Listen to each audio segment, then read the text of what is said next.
আসসালামু আলাইকুম এভরিওয়ান। শুরু করছি আরেকটিবার গল্প, পর্ব সংখ্যা 15। লেখনীতে ইশরাত ইতি। উর্বি বুঝতে পারছে না সে কোথায়। হাত দিয়ে চোখ ডলছে সে। পরক্ষণেই মনে পড়ল সে তো সেন্ট মার্টিনের একটা রিসোর্টের রুমে আছে। বাইরে থেকে মিষ্টি রোদ জানালার সাদা রঙের পাতলা পর্দা ভেদ করে রুমের ভেতর উকি দিচ্ছে। তাদের ঘরটা বেশ বড়, গোটা রিসোর্টটাই অনেক বড়। উর্বি গা থেকে চাদর সরিয়ে মেঝেতে পা রাখে। রওনাফকে কোথাও দেখতে পাচ্ছে না। কোথাও বেরিয়েছে নাকি? সে গিয়ে জানালার পর্দা সরিয়ে দেয়। বেশ বেলা হয়ে গিয়েছে। এত বেলা অবধি সে ঘুমায় না। গতকাল রাতে জার্নি করে সে ভীষণ ক্লান্ত হয়ে গিয়েছিল। উর্বি ঘাড় ঘুরিয়ে বিছানার দিকে তাকায়। রওনাফের ব্যবহৃত চাদরটা একেবারে গুছিয়ে ভাঁজ করে রাখা। এই মানুষটা খুবই গোছালো। এত গোছালো পুরুষ উর্বি দেখেনি। বিছানার সাথে লাগোয়া টেবিলে একটা কফি মেকার আর কিছু ইনস্ট্যান্ট কফির পাতা দেখতে পায়। দেখেই উর্বি কফি খেতে ইচ্ছে করে। সে নিজের জন্য এক মগ কফি বানায়। বারান্দায় গিয়ে দাঁড়ায়। বারান্দায় গিয়ে সে চমকে যায়। এখান থেকে সমুদ্র সৈকতের চমৎকার দৃশ্য উপভোগ করা যাচ্ছে। উর্বিদের ঘরটি 4 তলায়। রিসোর্টের বাগানে প্রচুর লোকজন, সবাই যে যার মতো আনন্দ করছে। হঠাৎ রওনাফের দিকে তার চোখ যায়। পুল সাইডের পাশে একটা টেবিলে তারা বন্ধুরা মিলে হই হই করে গল্প করছে। রওনাফকে বেশ হাসি খুশি দেখাচ্ছে। রওনাফের বন্ধুদের বউয়েরা ব্যস্ত সেলফি নিতে। উর্বি কফিটা শেষ করে। সে এখন কি করবে? রওনাফকে ফোন দেবে? রওনাফকে ফোন দিতে হয় না, রওনাফই তাকে ফোন দেয়। উর্বি কানে ফোন চেপে ধরে রওনাফের দিকে তাকিয়ে আছে। হ্যাঁ, তুমি উঠেছ? হ্যাঁ, এই তো কিছুক্ষণ হলো। আমরা সবাই এখন ব্রেকফাস্ট করব। তুমি ফ্রেশ হয়ে গ্রাউন্ড ফ্লোরে আসতে পারবে নাকি আমি আসব? না, আমি পারবো, আপনার আসতে হবে না। রওনাফ ঠিক আছে বলে ফোন রেখে দেয়। সে হাত নেড়ে নেড়ে পুনরায় বন্ধুদের সাথে গল্প করতে শুরু করে। উর্বি 2 মিনিট তার দিকে তাকিয়ে থাকে, রেডি হতে চলে যায়। উর্বিকে আজ উর্বির চোখেই ভীষণ সুন্দর লাগছে। সে আকাশি রঙের কাঞ্জিভরম শাড়ি পরেছে। মুখে একটু পাউডার লাগিয়েছে। একটু লিপস্টিক কি দেবে? কিছুক্ষণ নিজের দিকে তাকিয়ে থেকে লিপস্টিক না লাগানোর সিদ্ধান্ত নেয় সে। যা সেজেছে সেটাই ঢের, সাজবেই বা কেন উর্বি? নিজেকে গুছিয়ে নিয়ে পার্সটা হাতে তুলে নেয়। তারপর পা বাড়ায় রুমের বাইরে। রুমের লক খুলে ঘুরে দাঁড়াতেই চমকে ওঠে।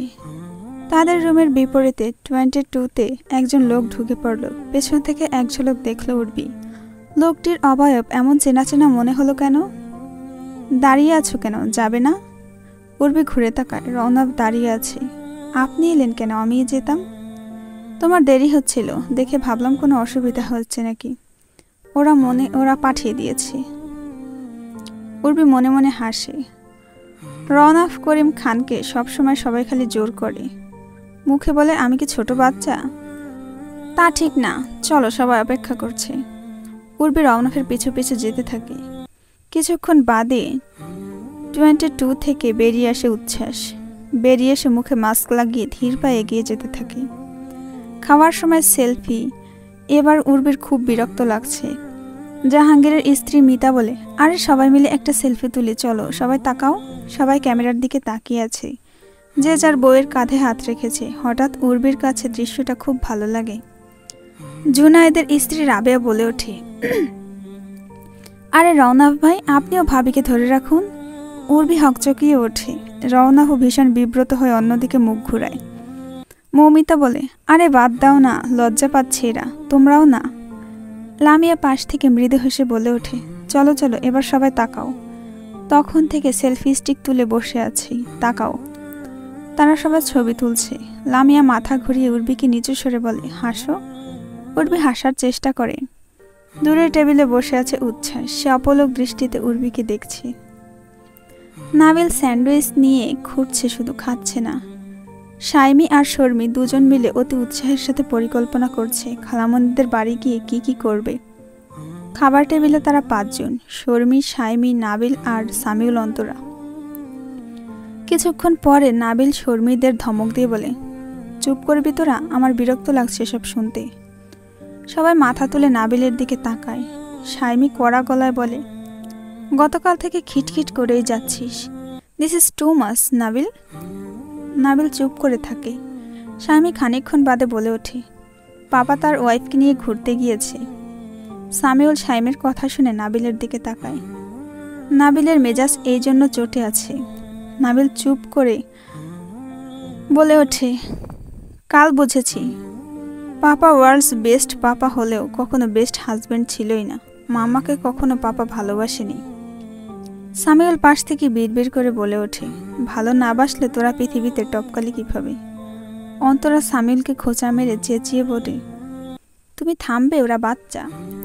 শাইমি নাবিলের দিকে তাকিয়ে নরম গলায় বলে, নাবিল প্লিজ পাপাকে এইভাবে জাজ করিস না। চাই না তো, হয়ে যায়। একটা দীর্ঘশ্বাস ছেড়ে বলে ওঠে নাবিল। দুপুরে সবাই মিলে সমুদ্র স্নানে বেরিয়েছে। উর্বির একদমই ইচ্ছে করছিল না, কিন্তু সবাই মিলে তাকে টেনে নিয়ে যায়। সে শাড়ি পরে আছে, মেরিন রঙের সাধারণ সুতি শাড়ি। রওনাফ চুপচাপ হাঁটছে। উর্বির কাছে এসে মিতা বলে, কি ব্যাপার উর্বি, তুমি এইভাবে রওনাফ ভাইয়ের থেকে আলাদা হয়ে থাকো কেন? আরে লজ্জা কিসের, আমরাই তো।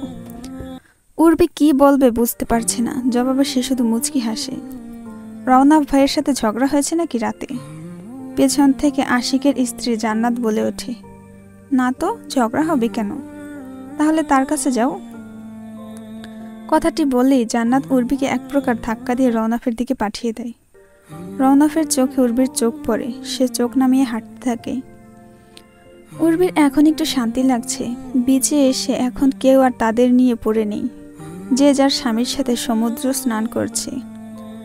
এদের দেখে উর্বি সত্যি সত্যি অবাক লাগে। এদের ছেলেমেয়েরা নাকি আবার স্কুলে পড়ে। তবে উর্বির খুব ভালো লাগে এদের স্বামী স্ত্রীদের খুনসুটিগুলো। সৈকতে একা একা হাঁটতে থাকে সে। মৃদুমন্দ বাতাসে তার খোলা চুলগুলো উড়ছে। উর্বি চুলে কোনো মতে একটা খোপা বেঁধে নিয়ে দাঁড়িয়ে পড়ে। কিছু ঝিনুক তার পায়ে লাগে। সে ঝিনুকটা উঠিয়ে ঘুরিয়ে ফিরিয়ে দেখতে থাকে। বাহ, বেশ সুন্দর তো। উর্বি 2 মিনিট দাঁড়িয়ে থেকে ঝিনুক কুড়াতে শুরু করে। কি করছো? পেছন থেকে বলে রওনাফ। উর্বি লজ্জিত ভঙ্গিতে বলে, ঝিনুক কুড়োচ্ছি। এগুলো দিয়ে কি হবে? অবাক হয়ে উর্বির হাতের দিকে তাকিয়ে আছে সে। এগুলো খুব সুন্দর, শর্মি নিতে বলেছিল। ও কি একটা ক্রাফট বানিয়ে নেবে বলেছিল ওর চারুকলা ক্লাসে। রওনাফ হাসে। উর্বিকে তার এখন শর্মির মতোই একটা বাচ্চা মনে হচ্ছে। উর্বি কথা না বাড়িয়ে ঝিনুক কুড়োতে ব্যস্ত হয়ে পড়ে। রওনাফ কিছুক্ষণ তাকে দেখে। খানিক বাদে সেও তার পায়ের কাছ থেকে একটা ঝিনুক উঠিয়ে উর্বিকে এগিয়ে দেয়। উর্বি এক পল রওনাফের দিকে তাকিয়ে তার হাতের দিকে তাকায়। তারপর মুচকি হাসি দিয়ে সেটা নিয়ে নেয়। এই দেখো দেখো, ওদিকে দেখো। মিতার কথায় সবাই দূরে রওনাফ আর উর্বির দিকে তাকায়। দুজনে পাল্লা দিয়ে ঝিনুক কুড়িয়ে জড়ো করছে। জুনায়েদ বলে, আমাদের সামনে এমন ভাব করে যেন ভাজা মাছটা উল্টে খেতে পারে না এরা দুজন। গলায় গলায় কত ভাব দেখেছ? দাঁড়াও, এক্ষুনি ধরছি দুটোকে। মৌমিতা এগিয়ে যেতে নেয়। সবাই হো হো করে হাসতে থাকে। লামিয়া তাকে বাধা দিয়ে বলে, মৌমিতা প্লিজ যাস না, ওরা ওদের মতো থাকুক। আমাদের ওদেরকে নিজের মতো করে ছেড়ে দেওয়া উচিত। ঠিক বলেছ, জাহাঙ্গীর লামিয়ার কথার পিঠে বলে। দূর থেকে উচ্ছ্বাস উর্বি আর রওনাফের দিকে তাকিয়ে আছে। সে দীর্ঘ সময় আগে একটা সিগারেট ধরিয়েছিল, কিন্তু সেটা তার হাতেই পড়ছে। ওড়াচ্ছে সে ধোঁয়া। পুরুষদের আর পছন্দ কি? শেষমেশ তো তোমরা তোমাদের পছন্দ অনুযায়ী সব কিনবে। আমরা কয় বন্ধু এখানে বসে কফি খেতে খেতে আড্ডা দিই, তোমরা ঘুরে ফিরে কেনাকাটা করো। আশিক বলে কথাটি। তারা সবাই সন্ধ্যায় শপিং করতে বেরিয়েছে। উর্বি চুপচাপ বসে আছে। তাকে অন্যরা টানাটানি করছে। শেষমেশ বাধ্য হয়ে সে উঠল। মহিলারা সবাই বিভিন্ন জিনিস দেখছে, দরদাম করছে। উর্বি সব ঘুরিয়ে ফিরিয়ে দেখছে। সেন্ট মার্টিনের সব থেকে বড় লোকাল মার্কেট এটি। উর্বি ঘুরিয়ে ফিরিয়ে একটা চাদর হাতে দেয়। এগুলো পার্বত্য এলাকার মানুষের বুননকৃত শাল। তার মা আর শাশুড়ি রওশনারার জন্য পছন্দ হয়েছে চাদরটি। সে বেছে দুটো নিয়ে নেয় দুজনের জন্য। অন্য ভাবিরাও ঘুরতে ঘুরতে তার কাছে চলে আসে। লামিয়া উৎসাহী হয়ে উর্বির হাতের দিকে তাকিয়ে বলে, বেশ সুন্দর তো, কার জন্য নিলে? মা আর শাশুড়ির জন্য। লামিয়া মৃদু হাসে। উর্বির মাথায় হঠাৎ চক্কর দিয়ে উঠতে লামিয়া এসে ধরে ফেলে। মিতা চেঁচিয়ে ওঠে, আরে ওকে কেউ বসিয়ে দাও। লামিয়া উর্বিকে বসিয়ে দেয়। মিতা পানির বোতল এগিয়ে দিয়ে বলে, না ওইটা খাও। উর্বি অস্ফুট স্বরে বলে, ঠিক আছি আমি। মিতা বলে, কি হয়েছে, মাথা ঘুরছে? আসলে আজ অনেক বেশি ঘোরাঘুরি হয়ে গিয়েছে, একদিনে এত বেশি স্ট্রেস নিতে পারি না আমি।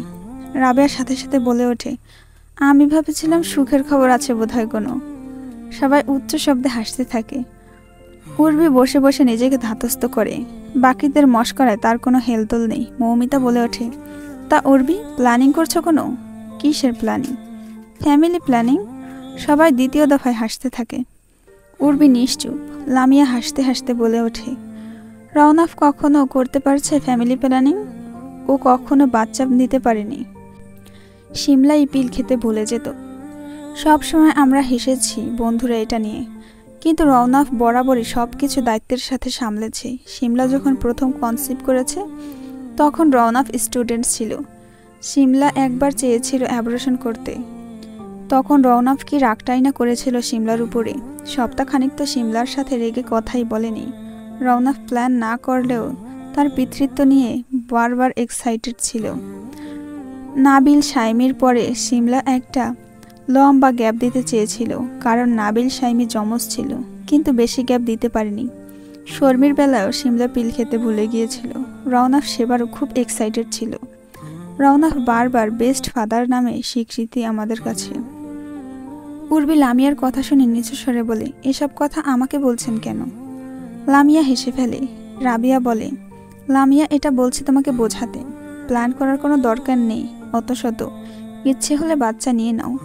রওনাফ ভাই খুব চমৎকার একজন বাবা হবে, তোমার চিন্তা নেই। মিতা হাসছে।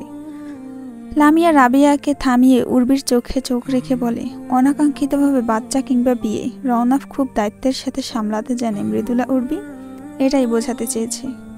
উর্বি লামিয়ার দিকে কিছু সময় তাকিয়ে থেকে বলে ওঠে, আমি উঠছি, রিসোর্টে ফিরব। রাতের ডিনার শেষে যে যার রুমে ঢুকবে। উর্বি লবিতে একাই দাঁড়িয়ে আছে। রওনাফ সবার সাথে আগামীকালকে স্কেজিউল নিয়ে কথা বলছে। কাল তারা একটা পিকনিকের আয়োজন করেছে রিসর্টে। উর্বি একা দাঁড়িয়ে দাঁড়িয়ে দেওয়ালের পেন্টিং দেখছে। তার শপিং ব্যাগগুলো রওনাফের হাতে। বাড়ির সবার জন্য টুকটাক কিনেছে অনেক কিছু। উর্বিকে একা দাঁড়িয়ে থাকতে দেখে উচ্ছ্বাস। এই সুযোগটাই সে খুঁজছিল। আশেপাশে কেউ নেই। বেয়াদবটাকে ঘাড় ধরে রুমে নিয়ে যেতে ইচ্ছে করছে উচ্ছ্বাসের। সে হাত মুঠো করে তার রাগ নিয়ন্ত্রণের চেষ্টা করে। উর্বি উচ্ছ্বাসের দিকে পিঠ করে দাঁড়িয়েছিল। উচ্ছ্বাস উর্বির দিকে এগিয়ে যাচ্ছে। হঠাৎ রওনাফ উর্বির কাছে চলে আসে। উচ্ছ্বাস দাঁড়িয়ে পড়ে। উর্বি ঘাড় ঘুরিয়ে রওনাফকে বলে, কথা শেষ হয়েছে আপনার? হ্যাঁ, রওনাফ লজ্জিত ভঙ্গিতে বলে। রওনাফ দেখছে তার দিকে একজন 29 থেকে 30 বছর বয়সী রূপবতী নারী এগিয়ে আসছে। পরনে তার বাসন্তী লাল রঙের জামদানি শাড়ি। উর্বির উচ্চতা কম, ছোটখাটো, আজ খানিকটা বেশ লম্বা দেখাচ্ছে। হাই হিল পরেছে হয়তো। উর্বি রওনাফের দিকে তাকাতেই সে বিব্রত হয়ে চোখ ফিরিয়ে নেয়। খোপায় আবার গাজরা লাগিয়েছে। অতি সাধারণ বাঙালি মেয়েদের সাজ, অথচ উর্বিকে দেখে এতটা স্নিগ্ধ লাগছে। উর্বি খুব কাছে চলে আসে। রওনাফ বন্ধুদের সাথে কথা বলতে ব্যস্ত হয়ে পড়ে। উর্বিকে আসতে দেখে রাবেয়া বলে ওঠে, এই যে এসে গিয়েছে আমাদের কাঙ্ক্ষিত ব্যক্তি, যার জন্য এত আয়োজন। সবাই উর্বির দিকে তাকায়। উর্বির ভীষণ অস্বস্তি হচ্ছে। সে যে বাড়তি সাজ হিসেবে চুলে এই গাজরাটা লাগিয়েছে, এটা কি বেশি হয়ে গিয়েছে? পার্টিতে অনেক অপরিচিত মুখ দেখা যাচ্ছে। উর্বি এদের চেনে না। এখানে এই অচেনা জায়গায় এত অতিথি এরা পেল কোথায়? মিতা এসে উর্বির হাত ধরে টেনে রওনাফের কাছে নিয়ে যায়। সাজতে সাজতে এত সময় লাগিয়ে দিলে, এখন স্বামীর সাথে কেক কাটবে, এসো। কেক কেন কাটবো? অবাক হয়ে জানতে চায় উর্বি।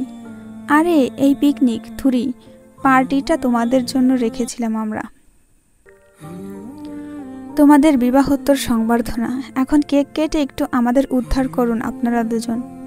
এত অতিথি, এরা কারা? এরা এই রিসোর্টের গেস্ট, সবাই ইনভাইটেড আজ। উর্বি অবাক হয়। তাদের জন্য এত আয়োজনের কি আছে? এখানে কি রওনাফ আর উর্বির বিয়ে হচ্ছে নাকি? উচ্ছ্বাস অনেকটা দূরে একটা চেয়ার পেতে বসে ড্রিঙ্কস খাচ্ছে। তার শীতল দৃষ্টি উর্বির দিকে। এত সাজ, এত জেল্লা মুখে, সব স্বামীর জন্য। একটা নীরব পৈশাচিক হাসিতে উচ্ছ্বাসের ঠোঁট প্রশস্ত হয়ে যায়। রওনাফের বন্ধুরা পার্টিতে আসা প্রত্যেক গেস্টের দৃষ্টি আকর্ষণ করে পার্টি আরম্ভের ঘোষণা করে দিয়েছে। কি হলো, কেক কাটো? মিতা ধমকের সুরে বলে ওঠে ওদের। উর্বি ছুরিটা কেকের উপর বসায়, তখনই মৌমিতা রওনাফকে বলে, তুই এভাবে রোবটের মতো দাঁড়িয়ে আছিস কেন? বউয়ের সাথে কেক কাট। রওনাফ ছুরিটা ধরতে গিয়ে উর্বির হাতের উপর হাত রেখে ফেলে। রওনাফ খানিকটা বিব্রত বোধ করছে। উর্বির কোনো ভাবান্তর নেই, সে নির্লিপ্ত হয়ে কেক কাটতে থাকে। উচ্ছ্বাস তাদের দেখছে। সে উর্বি আর রওনাফের মুখের দিক থেকে দৃষ্টি সরিয়ে তাদের হাতের দিকে তাকায়। একটা কাজ করলে কেমন হয়, ওই ছুরিটা দিয়ে উর্বির স্বামীর গলাটা কেটে দেবে সে। মামুন বসে আছে, তার সাগরেদ রানা এসে তার সামনে দাঁড়ায়। ভাই, হারামজাদা নিচে পার্টি করছে। কিসের পার্টি? জানি না, হোটেলে কোন মালদার গেস্ট আয়োজন করেছে, বিবাহোত্তর সংবর্ধনা, আমাদের দাওয়াত ছিল। ও, ওর সাথে ওর নেংটি দূরটা, মানে ওই সজীব না কি যেন নাম, সে কোথায়? ওই কুত্তাকে আজ দেখছি না, হয়তো কোথাও ঘাপটি মেরে আছে। আচ্ছা, ওটাকে পরে দেখে নেব। শোন, সময় সুযোগ বোঝে ওকে শেষ করবি। কাজ শেষে আনোয়ার আর রৌফকে ঝাউবনের ওদিকটায় থাকতে বলবি, লাশটাকে ওখান থেকে ভাসিয়ে দিবি। রানা মাথা নাড়ায়, সে তার বসের কথা মতোই সব কাজ করবে। পার্টিতে সবাই মুগ্ধ হয়ে জাহাঙ্গীরের গান শুনছে। উর্বি অবাক হচ্ছে, এই লোক এত সুন্দর গান জানেন। আচ্ছা, রওনাফের বন্ধুদের এক একজন এক এক গুণের অধিকারী। রওনাফের ডাক্তারি করা ছাড়া আর কোনো গুণ আছে? মায়ের আদেশ পালন আর কিউট কিউট বাচ্চা তিনটাকে পড়াশোনার জন্য সবসময় বকাঝকা করা। কথাটা ভেবেই উর্বি নিজেই নিজেকে ধমকায়। ছি, মৃদুলা উর্বি, একজন ভদ্রলোককে সবসময় এইভাবে খোঁচা মারতে পারো না তুমি। গান শেষ হতেই সবাই জোরে জোরে হাততালি দিচ্ছে। উর্বি রওনাফের দিকে তাকিয়ে আছে। রওনাফও হাততালি দিতে দিতে উর্বির দিকে তাকাতে উর্বি অন্যদিকে চোখ ফিরায়। সবাই এবার যে যার পার্টনারের সাথে হালকা মিউজিকের তালে তালে নাচছে। উর্বি আর দাঁড়িয়ে থাকতে পারছে না, ভীষণ মাথা ব্যথা করছে।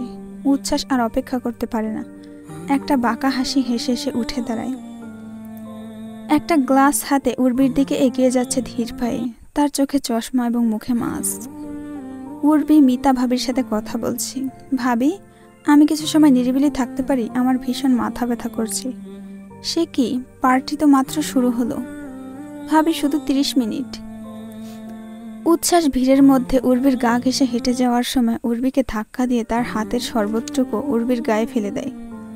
সরি ম্যাম, সরি, আমি দেখতে পাইনি। কণ্ঠ যথাসাধ্য চাপিয়ে কথাটি বলে উচ্ছ্বাস। রওনাফ সেদিকে তাকায়।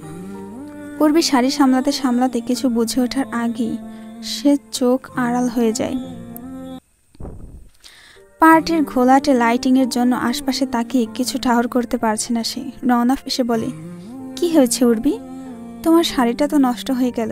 একজনের সাথে ধাক্কা লেগেছিল, তার গ্লাস থেকে পড়েছে। কথাটি বলে উর্বি এদিক ওদিক তাকাতে থাকে। কি দেখছো? জানেন, লোকটাকে কেমন অদ্ভুত লাগলো, মুখে মাস্ক পরা। মুখে মাস্ক পরলে অদ্ভুত হয়? তার তো সর্দি কাশি থাকতে পারে, সেজন্য পড়েছে। চশমা ছিল, রাতেও সানগ্লাস। আই ইনফেকশন হতে পারে।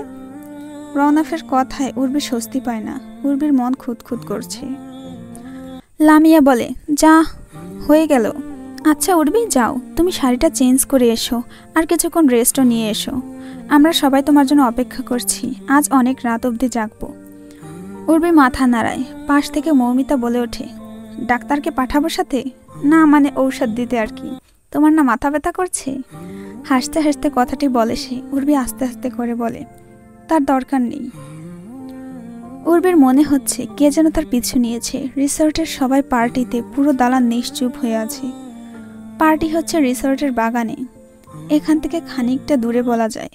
উর্বির বেশ ভয় করছে, তবুও সে তার রুমের দিকে এগোয়। রুমে ঢুকে দরজা লক করে দেয় উর্বি। শাড়িটা পাল্টে বিছানায় গা এলিয়ে দেয়। একটু আরাম লাগছে এখন। চোখ দুটো বন্ধ করে একটা গভীর নিঃশ্বাস ফেলে 2 মিনিট পর তার রুমের দরজায় কেউ ধাক্কা দিতে থাকে। কে আসতে পারে? নিশ্চয়ই ভাবিরা রওনাফকে ঠেলে ঠেলে পাঠিয়েছে, তাদেরও তো কোনো কাজ নেই। উর্বি উঠে গিয়ে দরজা খুলে সামনে তাকাতেই তার পুরো পৃথিবী উলটপালট হতে শুরু করে। বুকের পাঁজর টনটন করে ওঠে তার। শরীরটা এত কাঁপছে কেন? উচ্ছ্বাস শীতল চোখে উর্বির দিকে কয়েক মুহূর্ত তাকিয়ে থেকে রুমে প্রবেশ করে উর্বিকে আগলে ধরে দরজা লাগিয়ে দেয়। উর্বি কিছু বলতে পারছে না, সে তাকিয়ে তাকিয়ে দেখছে শুধু। সে তার অনুভূতি বুঝতে পারছে না, তার শরীরে কি প্রাণ নেই? উচ্ছ্বাস উর্বির দিকে তাকায়। উর্বি একটা কাঁপুনি দিয়ে ওঠে। ভেতর থেকে একটা গভীর নিঃশ্বাস বেরিয়ে আসতেই দু চোখের পানি ছেড়ে দিয়ে হাঁপাতে হাঁপাতে বলে ওঠে, মার্ডারার, রেপিস্ট।